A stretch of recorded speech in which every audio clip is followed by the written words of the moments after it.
Bismillahirrahmanirrahim. Assalamualaikum warahmatullahi wabarakatuh. Isra Miraj adalah peristiwa maha dahsyat yang dialami Rasulullah Shallallahu Alaihi Wasallam, menempuh perjalanan seperkilat, lalu naik ke langit hingga sampai ke Sidratul Muntaha. Lalu peristiwa apa saja yang dialami Rasulullah Shallallahu Alaihi Wasallam saat sampai di langit pertama? Sebelumnya tekan tombol subscribe dan nyalakan loncengnya. Bagikan video ini ke teman dan keluarga kalian, karena sebaik-baik kalian adalah orang yang mempelajari Al-Quran kemudian mengajarkannya kepada orang lain. Satu lagi, simak video ini sampai selesai biar nggak salah paham.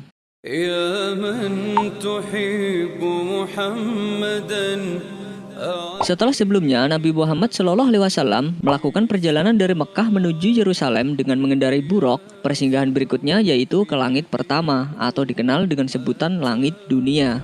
Saat itu Rasulullah Shallallahu Alaihi Wasallam bersama malaikat Jibril tiba di pintu langit dunia dengan menaiki tangga. Sampainya di sana, penjaga langit bertanya kepada mereka siapakah yang mengetuk pintu.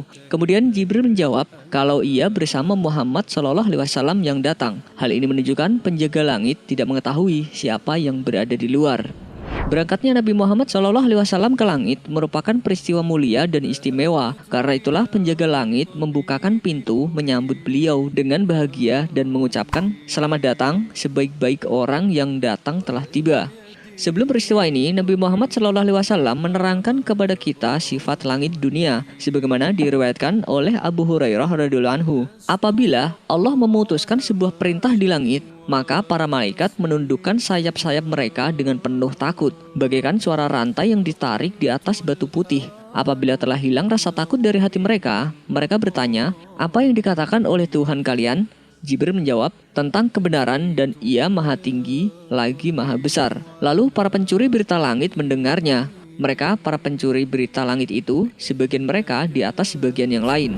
Ketakutan para penghuni langit ini juga diterangkan dalam Al-Quran, surat An-Nahl ayat 50 yang berbunyi, mereka takut kepada Tuhan mereka yang di atas mereka dan melaksanakan apa yang diperintahkan kepada mereka. Quran surat An-Nahl ayat 50.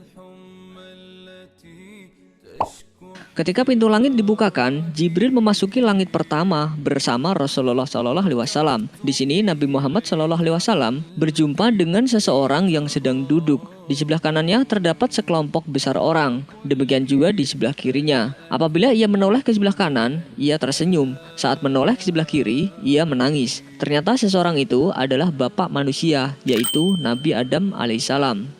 Dalam hadis riwayat Al-Bukhari, Rasulullah Shallallahu Alaihi Wasallam bersabda, lalu orang itu berkata, selamat datang Nabi yang solih dan anak yang solih. Aku bertanya kepada Jibril, siapakah dia?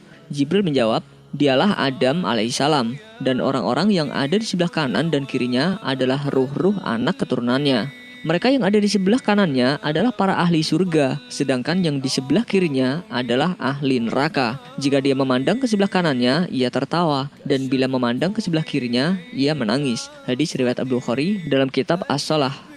Peristiwa yang jadi perhatian dalam pertemuan Rasulullah Shallallahu Alaihi Wasallam dengan Nabi Adam alaihissalam adalah berkumpulnya semua ruh manusia di sekitar Nabi Adam alaihissalam. Ruh-ruh penghuni surga berkumpul di sebelah kanan beliau, sedangkan ruh-ruh penghuni neraka berada di sisi kirinya. Beliau tersenyum dan menangis. Senyuman beliau itu adalah ekspresi kebahagiaan, sedangkan tangis beliau adalah wujud kasih sayang beliau terhadap anak-anaknya yang akan menemui tempat kembali yang buruk. Dalam perjalanan Rasulullah Shallallahu Alaihi Wasallam di langit dunia, beliau melihat 3 sungai besar di antara langit pertama dan langit kedua. Ketiga sungai itu adalah Sungai Nil, Sungai Eufrat, dan Al-Kautsar. Seperti yang tertera dalam hadis riwayat Al-Bukhari menyebutkan, ternyata di langit dunia ada 2 sungai yang mengalir. Nabi Muhammad bertanya, 2 sungai apa ini wahai Jibril?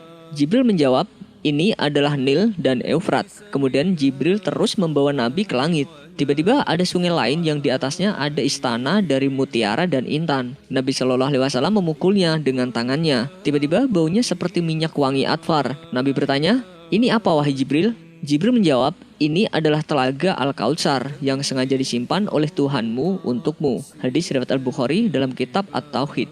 Dalam perjalanan ini, Rasulullah Shallallahu Alaihi Wasallam melihat 3 sungai. Yang pertama dan kedua adalah Sungai Nil dan Eufrat, di mana keduanya akan beliau lihat kembali di langit ketujuh. Sedangkan yang ketiga yaitu Al-Kautsar, sungai yang istimewa. Sungai ini adalah hadiah yang Allah berikan kepada Rasulnya. Airnya harum bak misik, bahkan istimewanya ia merupakan sungai di antara sungai-sungai surga. Wallahu a'lam bishawab. Wassalamualaikum warahmatullahi wabarakatuh. Sebelum beranjak dari video ini, mungkin video sebelumnya juga menarik untuk dilihat nih. Hari Jumat merupakan hari yang mulia bagi umat Islam. Namun Rasulullah Shallallahu Alaihi Wasallam pernah berkata, kalau pada hari Jumat pula akan datang hari kiamat. Seperti yang dijelaskan dalam Al-Quran, hari kiamat adalah peristiwa di mana hancurnya alam semesta beserta isinya tanpa terkecuali. Namun di balik itu ternyata hari Jumat juga mempunyai fakta-fakta yang jarang diketahui.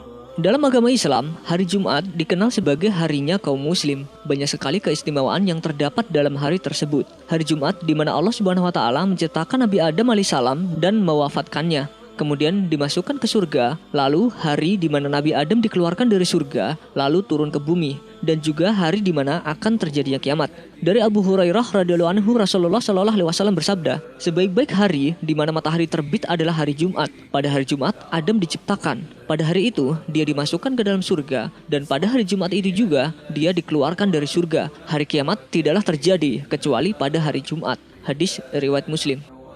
Hari Jumat juga merupakan waktu yang sangat mustajab untuk berdoa. Hal ini diceritakan Abu Hurairah radhiyallahu anhu bahwa Rasulullah Shallallahu Alaihi Wasallam bersabda, di hari Jumat itu terdapat satu waktu yang jika seseorang muslim melakukan sholat di dalamnya dan memohon sesuatu kepada Allah Ta'ala, niscaya permintaannya akan dikabulkan. Lalu beliau memberi isyarat dengan tangannya yang menunjukkan sedikitnya waktu itu. Hadis riwayat Bukhari dan Muslim.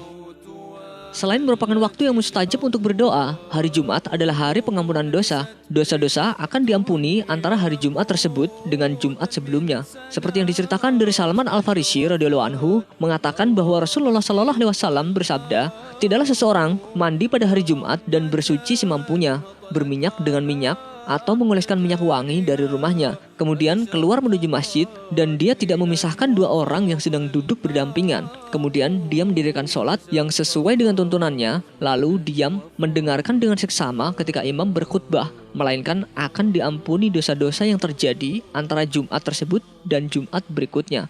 Hadis riwayat Bukhari.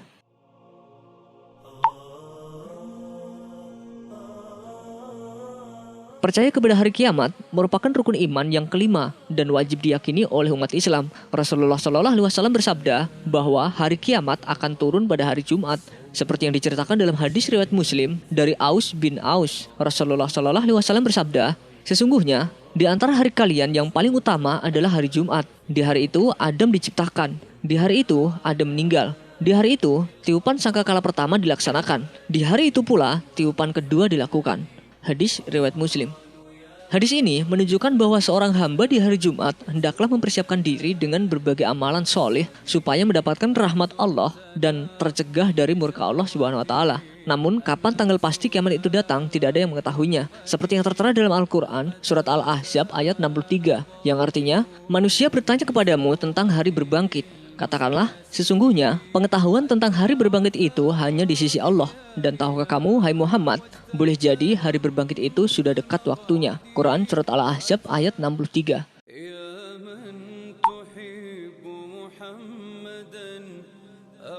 Seperti dalam hadis riwayat Abu Daud dan An-Nasai, dikatakan semua makhluk termasuk binatang pun pada setiap hari Jumat merasa cemas dan takut, terkecuali dengan manusia dan jin. Rasulullah Shallallahu Alaihi Wasallam bersabda, tidak ada satu binatang melata pun di atas bumi ini, melainkan ia akan menyambut hari Jumat pada pagi hari dalam keadaan memperhatikan dengan seksama apa yang akan terjadi hingga matahari terbit.